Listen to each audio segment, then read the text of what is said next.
Secretary of Homeland Security Kristi Noem joins us from the Portland ICE facility. All right, Secretary, you just heard the governor call you a little girl playing dress up. What do you say to that?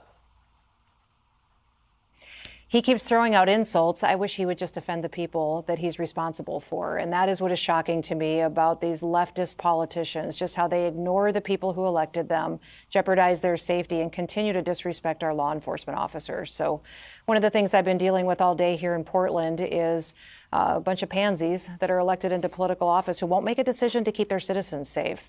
I'm proud of our federal law enforcement officers. They're absolute rock stars in the face of this kind of opposition, and we're going to continue to get them the resources they need to get the bad guys off the streets, Jesse. All right, well, you flew into Portland today. I'm sure you met with a lot of big shots. How did the meetings go? Did you speak to the mayor of Portland? Well, as soon as I landed, I met with the governor. She came and met me at the airport, and every question that we asked as far as safety and security here, she deferred to her chief of police, said that I would meet with him later in the day. So I did. When I got to the ICE facility, I met with him and also the superintendent of the state police. I told them what we wanted. We wanted more security here at the building, a bigger buffer zone to keep our officers safe. We wanted to have their streets opened up again and not let the anarchists run this city anymore. That we would ask them to continue to back us up like we've been asking for instead of what they've been doing the last several months, which is just leaving our officers hang out to dry. The chief asked if I wanted to meet with the mayor, and I said absolutely. Came back and just met with the mayor, and I'm so extremely disappointed. He's continuing to play politics, did not commit to any of those promises, and said that he'd give me an answer by tomorrow.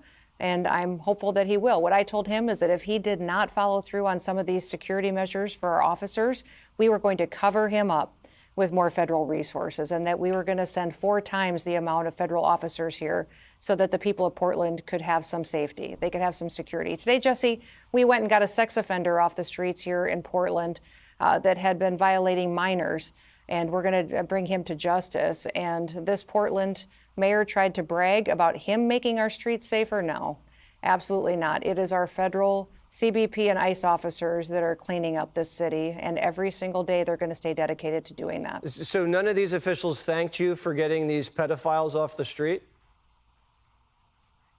They said that they were glad that that was happening, but that they weren't going to change their posture. They're continuing to. Here's the deal, Jesse, is they're more scared of the anarchists that are down on the street right now yelling horrible, horrific threats at our officers than they are of the officers or the people that live in this city. Right next to this building is an apartment building filled with people who deserve to be able to come in and out of their building safely. I asked the mayor, I said, do you get to go home at night and walk from your car into your building and do so safely? Do you get to drive to work and be safe while you do that? I said, those people don't get the opportunity to do that. My federal law enforcement officers don't get to do that. They get threats and doxxed, and their families get threatened every day. Why don't they deserve what you get, Mr. Mayor? And he said, well, we're going to continue to talk about solutions, and we'll let you know when we decide. And that's just not acceptable. Yeah, I'm not going to accept that. The president's not going to accept that. We're going to take action. He doesn't have solutions. If he had a solution, this wouldn't have been going on for so long. We also played sound. Did you hear Senator Padilla say he did not storm at you? Yeah, I did. I mean, we have it on video. Yeah, he absolutely did storm at me. Yes, I know. He absolutely did storm at me. In fact, he hit the ground and because of how he attacked me that day. So it's hard to deny the video evidence. Do you think that might lead to people attacking ICE officers? Just kind of that performance by a public official, you know, months later, you see ICE agents under assault. They're getting spit at. They're getting rammed.